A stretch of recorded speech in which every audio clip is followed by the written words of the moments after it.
Primeiro Jornal. Primeiro Jornal. Tirol FM. Com as primeiras informações do dia.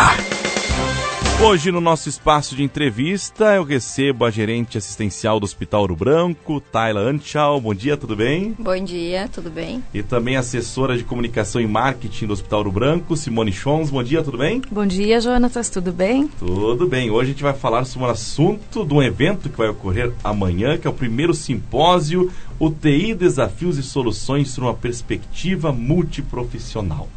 Contem pra gente como vai ser esse evento, quais são as expectativas, o porquê desse primeiro simpósio. Bom, primeiramente a gente decidiu, né, a Bob decidiu fazer como estratégia ampliar para alta complexidade, né, a questão de ter UTI, para a gente poder ampliar os serviços de saúde, porque tem procedimentos também que a gente não consegue realizar sem ter a alta complexidade. E, além disso, também o crescimento populacional, que desde 2013 a 2023 a gente observa um crescimento populacional de 11 milhões, né? E a redução de leitos de UTI. Teve uma redução em torno de 11 mil leitos de UTI, conforme as pesquisas que a gente avaliou. Então, diante disso, a necessidade e estrategicamente nós estamos numa região aqui, onde foi feito todo um estudo de viabilidade e a gente percebe a necessidade de ter esta UTI aqui em Teutônia. E diante deste fato, a gente resolve, então, fazer esse simpósio para esclarecimentos, né? De uma forma muito transparente e clara, trazer para a população toda a questão a necessidade. No início de setembro, o hospital teve em torno de 6 pacientes entubados na emergência, né? Então, pacientes que ficam de 2 a 3 dias, regulados via uma regulação estadual, que se chama gerente, e que não tem perspectiva, muitas vezes, de conseguir um leito. Como é que é feita a regulação dos leitos, né? A gente cadastra o paciente num sistema e ali ele é avaliado conforme critérios. E a gente sabe que, avaliando critérios, pacientes mais jovens sempre têm prioridade. Todas as famílias entendem que o seu paciente é mais importante. Só que a regulação vai avaliando conforme surgem os leitos. E a gente fica com esses pacientes ali sem ter uma estrutura adequada. Então, o hospital fez todo um estudo de viabilidade, junto com os voluntários da saúde, avaliando os custos de UTI. Hoje a gente sabe que para construir uma UTI em Teutônia, a gente vai gerar em torno de 70 novos empregos. Então, é uma empresa dentro do hospital. E também a gente sabe que o SUS hoje paga uma diária em relação de R$600. Também o custo também não vai compensar. Então, por isso também a gente vai trazer esse simpósio para mostrar as necessidades que a gente precisa, né? Junto com a equipe médica também, trazendo mais clareza sobre esse assunto. Até porque para a população, muitos às vezes falam, mas por que falam da UTI, falam em trazer a UTI para Teutônia, mas demora esse processo e o pessoal começa às vezes, muitas vezes, a reclamar e não entende toda essa parte que tem por trás para conseguir instalar a UTI no município, né? Isso, o hospital sempre agora busca essa forma muito transparente de mostrar isso, né? Não é simplesmente construir um prédio, né? Tem toda a questão de custos, né? De uma equipe multiprofissional, de ter pessoas capacitadas. O hospital buscou a acreditação, que é um selo de qualidade, para alinhar os protocolos, os processos, para iniciar o processo de UTI de uma forma muito correta. E assim, né, junto com esses profissionais que a gente já vem captando para construir, de ter a viabilidade, de ter o recurso para construir o prédio e depois também para poder manter, né? Porque o objetivo não é criar um rombo, né, nos cofres do hospital e do município, mas sim de se manter sustentável, né? Exatamente. É um dos assuntos que a gente já vinha conversando em outras entrevistas, né, que vocês já participaram também quando o Paulinho estava aqui com a gente, que não é simplesmente pegar, levantar as paredes e agora terminou o dinheiro, vamos deixar assim. Né? Isso. Tem que pensar o antes, o durante e o depois. Isso. E o hospital pensa muito nessa questão. Então, foi feito todas as etapas da UTI, né? Construindo, junto com os voluntários da saúde, todas as questões de custo, todas as questões operacionais. Hoje, com esse estudo, então, a gente consegue saber o que vai precisar, né? Então, em função disso, a gente cria o simpósio para mostrar para a população, né, o que a gente vai precisar também, né, da ajuda de todo mundo, para que esses pacientes que, quando eles venham na emergência, eles tenham mais segurança de que eles vão ser atendidos na UTI. Claro que todos os pacientes vão ser regulados via gerente, só que estando dentro da instituição e a gente tendo leito, já fica muito mais fácil, porque a gente sabe que os pacientes regulados ali, a instituição que recebe, eles avaliam cada caso também. Então, conforme eles vão avaliando a prioridade, eles vão aceitando os pacientes. E assim a gente vai ter essa prioridade também aqui, né? Hoje uma questão também importante para a gente poder passar para quem está nos ouvindo sobre essa questão desse gerente, né? Por mais que as pessoas estão ali, não é o hospital que decide quem vai ganhar um leito de UTI no estado, por exemplo. Isso que gera muita angústia, né? E muitas vezes a gente é muito criticado em função disso, né? Mas que não depende só de nós, né? Que a gente cadastra o paciente, ele é regulado conforme uma cor e conforme a gente vai colocando as informações, é avaliado. E não é só avaliado o nosso paciente, é avaliado todos os pacientes que estão na espera de uma UTI. E baseado nisso, conforme vai surgindo as vagas, eles vão liberando para quem tem mais necessidade naquele momento e mais chance também de ter um bom prognóstico, né? Esse estudo, essa pesquisa que você comentou sobre a diminuição de leitos de UTI, isso é no mundo ou no Brasil? Essa é no mundo. É no mundo. Então, tu imagina, né? Por mais que tantos lugares estão querendo aumentar, estão querendo trazer UTI ainda. Isso, desculpe, aqui é no Brasil. É no Brasil 11 mil leitos a menos. Menos no Brasil inteiro. Isso aí. Muito bem. Essa programação do simpósio, ela é aberta para toda a população? Como é que ela funciona? Explica para nós. Isso. A gente tem umas vagas limitadas, né? A Simone pode falar um pouquinho melhor também sobre as inscrições, como foram feitas. Simone? Isso. Nós vamos realizar, então, no auditório do Sicredi, né? Então, nós abrimos um link de inscrições. Então, as pessoas foram se inscrevendo. Já temos mais de 200 pessoas inscritas. Então, chegamos realmente no limite de público, né? Vai acontecer, então, amanhã à tarde, das 14 às 17 horas, no auditório do Sicredi. É um evento que havia sido planejado para maio, né? Mas em virtude da catástrofe climática nós tivemos que cancelar. Mas eu acho que é mais um motivo para a gente sensibilizar a comunidade sobre a necessidade de termos uma UTI em Teutônia, né? E reforçar também nosso compromisso em prestar cuidados e serviços sempre de qualidade, né, para os 38 municípios que a gente é referência hoje. Então, é uma programação bem ampla, bem diversificada, bem informal, para que realmente a comunidade em geral possa entender um pouco melhor o que é uma UTI, né? Vai ter 4 momentos principais, então. O primeiro deles é com o presidente da ABOB, o Marco, e o nosso diretor executivo, Paulinho, que vai falar, então, do projeto da UTI Ouro Branco, né, que são de 10 leitos adultos, que é a jornada do planejamento e a viabilidade, que é o que a Tayla já tinha comentado, né. Depois disso, nós vamos ter a palestra, então, com o case da UTI do Hospital Tacchini, de Bento Gonçalves, com o Dr. Rogério Tregnago, que é o coordenador lá da unidade de terapia intensiva adulto.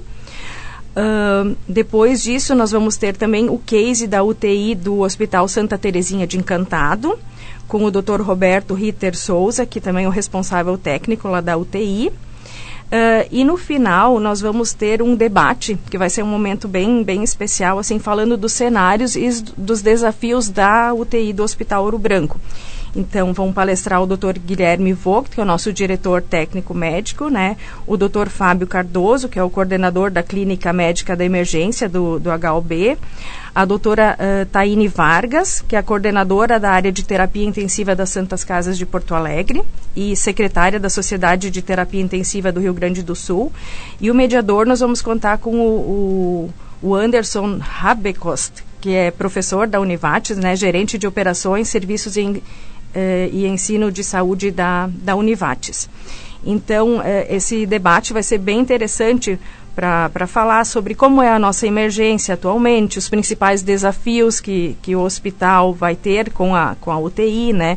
A questão dos profissionais multidisciplinares, né?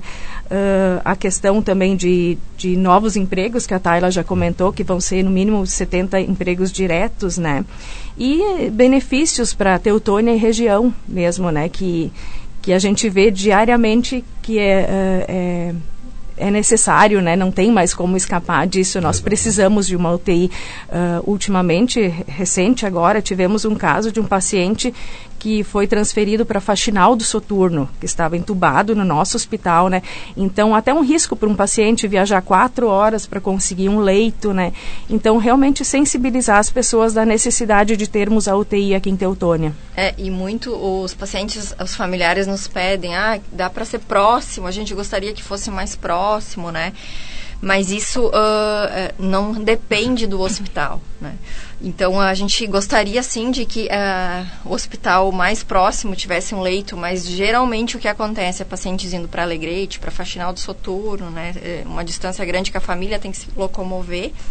E tendo a UTI no hospital aqui também acaba girando a economia do município, porque traz pessoas de outros locais que vão conhecendo a cidade, né? E vão acabar trazendo outras pessoas, então isso também gera benefícios para o município. Com né? certeza. E quando vocês falam ali em questão de 70 empregos diretos, seriam com profissionais da área de saúde, médicos, enfermeiros? Isso, é envolvimento de técnicos, enfermeiros, nutricionistas, fisioterapeutas, médicos, tudo incluso, porque uma UTI ela é de 10 leitos, né? Ela tem toda a sua legislação, contendo o número mínimo de funcionários por categoria. Então, a gente tem que cumprir a legislação. E por isso também a questão dos custos, que gera um impacto significativo já de saída, assim, né? Mas a gente também, na época do Covid, a gente teve que abrir uma UTI, né? Porque não se tinha para onde ir os pacientes. Mas hoje a gente sabe que a gente precisa de toda uma retaguarda de equipamentos que muitas vezes a gente não tem disponível no hospital. A gente dá todo o aporte possível, mas às vezes o paciente precisa de uma hemodiálise, que hoje não temos, né, e que vai ter que ter quando tiver UTI. Então a gente vai dar um atendimento muito mais completo para esse paciente. Acho que a questão da pandemia trouxe muitas, digamos assim, uma visão melhor para o futuro, né, em questão dessa parte toda, porque como tu falou, a gente vai que improvisar uma UTI. Isso. E tem ideia mais ou menos quantas pessoas chegaram a usar essa? A gente tinha cerca de 40 pacientes, 40, 50 com Covid por dia, né? E nesses leitos a gente criou 9 leitos, na verdade, de UTI na época, né? Sem custeio, nada, porque a gente criou porque havia necessidade. A gente tinha cerca de 6 entubados por dia. Né? O que impactou bastante foi a questão da hemodiálise, que acabou que a gente não tinha, e também acaba que os pacientes precisavam de hemodiálise, então precisavam continuar sendo transferidos. Mas a gente, na época, fez o possível. A gente teve uma taxa de mortalidade bem baixa no município, tanto que os pacientes não queriam ser transferidos, porque pela angústia e pelo momento que as pessoas ficavam longe dos seus familiares e não tinham nenhum contato, isso era assustador na época, né? Então, muitos pediam para ficar aqui, né? Mas... a própria Covid também, as cheias, né? A questão das catástrofes. Em maio, a gente teve uma prova muito significativa disso, né? O Hospital Ouro Branco foi um hospital de retaguarda para todos os municípios aqui em volta, né? Então, se nós tivéssemos UTI naquele momento, né, seria muito mais fácil, porque várias pessoas tiveram que ser transferidas com um helicóptero, bebês, né, que nasceram prematuros, né, e se a gente tivesse a UTI naquele momento, com certeza teria sido mais fácil, né? Eu lembro, não sei agora, acho que a Rui do Meio Hospital foi atingido nas enchentes. A Estrela também chegou numa parte, acho que... nós inclusive... Estrela ficou sem luz e a gente ficou de retaguarda para auxiliar no que a gente conseguiu. A gente fez... lavamos roupa, esterilizamos o material, a gente ficou de retaguarda nesse sentido ali para a Estrela também. Perfeito. Quando se fala nos 2 cases que vão ter, né, um é do profissional do Hospital Taquini. Isso, Taquini de Bento Gonçalves e o Santa Terezinha de Encantado. Eles vão trazer em cima disso o quê? Como funciona uma UTI? Qual é que vai ser mais ou menos Isso, eles vão trazer a sua experiência de como foi a implantação e a manutenção lá, né? E os desafios diários de que é manter uma UTI, né? Aí muitos dizem, se o prejuízo vai ser tanto, por que o hospital quer? Porque para ampliação dos serviços, consequentemente, a gente precisa evoluir para alta complexidade. E para dar o atendimento de maior qualidade também para os nossos pacientes, de maior segurança, porque hoje a gente faz cirurgias que muitas vezes precisam ter uma retaguarda de UTI ou a gente não vai poder fazer essa cirurgia, né? Então, em função disso também. Perfeitamente. Teria mais alguma coisa que você gostaria de falar sobre esse assunto, trazer alguma coisa relativa ao hospital também? Pode ficar à vontade. Eu acho que só agradecer realmente aos nossos parceiros, o Hospital Taquini, o Hospital Santa Terezinha, né?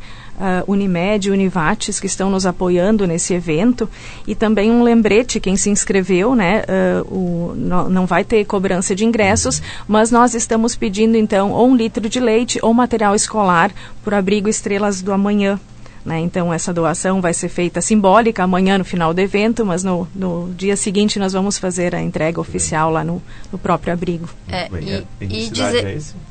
Esse é aqui em Teutônia mesmo. É aqui em Teutônia.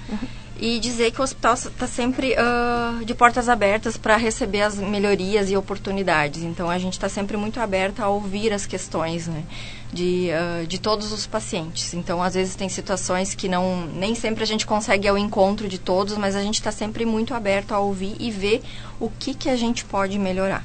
Muito bem. Obrigado mais uma vez por você ter aceitado o convite e me falar um pouquinho sobre esse primeiro simpósio, que é mais um passo aí para a gente conseguir a nossa tão sonhada UTI em Teutônia. Qualquer novidade, por favor, pode repassar e contem com a Tirol FM. Obrigada, nós que agradecemos. Obrigado pela oportunidade. Ótimo dia.